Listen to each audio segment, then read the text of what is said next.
Hi, if you've ever thought about live streaming, well, this is the video for you. I'm about to do a live stream with a colleague who is based in Hong Kong, and given that I'm in Australia, that poses some difficulties. We've also got some slides, we've got some videos that we want to show, and we've got a guest that wasn't available at this time, so how do we pull all that together, make it look professional, and make it all go smoothly? At the same time, I, as the live stream host, need to be able to think about what I'm saying and be coherent. It's not super easy, but there's a great service called Streamyard that I use, which makes it as easy as possible to do all of this sort of stuff. So let's have a look. So you can see here that this is the Streamyard service that I use.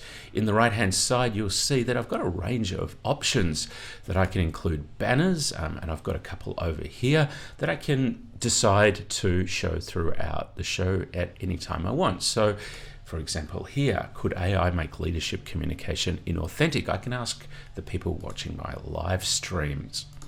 In my brand, I've got a range of things like logos, some from different streams that I do. I've also got my opening. So at the start of the episode, I can hit the button.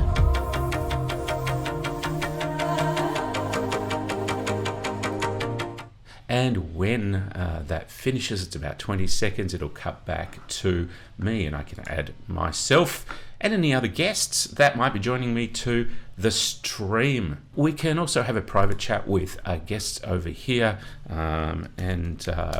so people that I'm co-hosting with or guests to my stream can see that as well.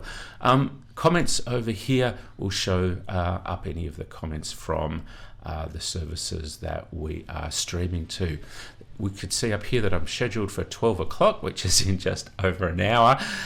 You could see that I'm streaming this to my LinkedIn account, and Sandari is streaming to her YouTube account. So then at the bottom, we've got all the guests. If there was another guest, I could add or remove them. And I've got different display options as well with these buttons here, which I'll show you how they work in a second. If you wanted to stream your desktop, if there's something on there that you wanted to show your viewers live from your desktop, that's pretty easy to do. You just go down here and start streaming, and I've got ChatGPT, and let's ask ChatGPT, what do you know about live streaming? And ChatGPT will tell us. We could change the layout here if we want. We can go and make this just full screen. We can click back to myself. We can have it as a smaller screen, or I'm there with the larger screen as well. And there are a few other options. So let's remove ChatGPT and show some slides. In Streamyard, you need to upload PDF files. It's easy to do that by using, I'm on a Mac, so I use Keynote. Include each slide that I want as a separate slide on Keynote. You could also use PowerPoint as well. You could use Canva as well, and then download each of the slides as a PDF. So you can add those to the stream. Let's click the right one, and you can see in this button down here that you can move through each of the streams. So if you've got something to promote, as I do, the upcoming Fusion conference, which I'm speaking at, you can easily display that. And again, you've got the options to have different screen layouts as well, which is kind of useful. And you can just move through each of the slides. If you're doing a news bulletin, you can use the news layout, and you can scroll through different services. What about videos? Well, they're pretty easy to do as well, and you've got the same layout options in Streamyard. All you need to do is to go to present and upload either your slides or your video file. So let's have a look at a review of Welcome everyone to the second episode of Inner Circle. I'm Ross Monaghan. And I'm Soundri Mukherjee. So we're heading for a world where humans are doing... So in a real live stream, you wouldn't flip between those different views, obviously, but you've got the option to do that. Thinking about those options before you do your live stream is probably a good idea.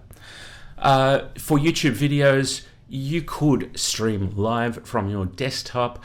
I like to use a program called Camtasia, which will just grab small sections of those YouTube videos. And you can see here that I can just add that. Hello, to Marriott the screen. Associates. I'm here to give you an update on the impact of coronavirus. So you can add those into your stream. All up, it's pretty easy to do, and I think it provides a professional result as long as you know what you're doing. There's a lot of work if you're presenting and trying to make sense and interview guests. Being the producer as well as the presenter is kind of stressful, but it is certainly doable. You probably won't get it right on the first go. I certainly haven't. Things that happened to me, I've uploaded the wrong videos and then I have to search for them in real time on my desktop. My co-host a couple of weeks ago asked me a question just as I was trying to line up another video and another guest, and I had no idea what she was asking me about. I wasn't paying attention because I was focusing on the live stream issues. But look, you find ways around those, and the more you do it, the better you get at these systems. And of course, you can have up to, I think Streamyard currently allows you to have 8 guests at one time. You don't have to have all of those on screen. I've done live streams where I've had the 8 guests lined up and give them 5 minutes each, and we've just popped in and out. To invite guests, it's pretty easy on Streamyard. You just provide them a URL. Streamyard gives you that, much like Zoom does, and it also provides some background information as well. One of the quirks of Streamyard is that it doesn't work with Safari, so Chrome or Firefox is the way to go, but it's very stable. There are lots of other options as well. You can just record on here. I do lectures on here, so if you're doing a staff presentation, if you wanted to custom a video, by incorporating a whole range of different tools, it makes it really easy to live stream and or produce videos. Hope this has been helpful. If you've got any questions, leave them in the comment section below. I'm happy to get back to you, and I'm also happy to provide a recommendation for Streamyard. They're not paying me. I've got no association with them at all. As I said, if you've got any questions, leave them in the comments below. Thanks.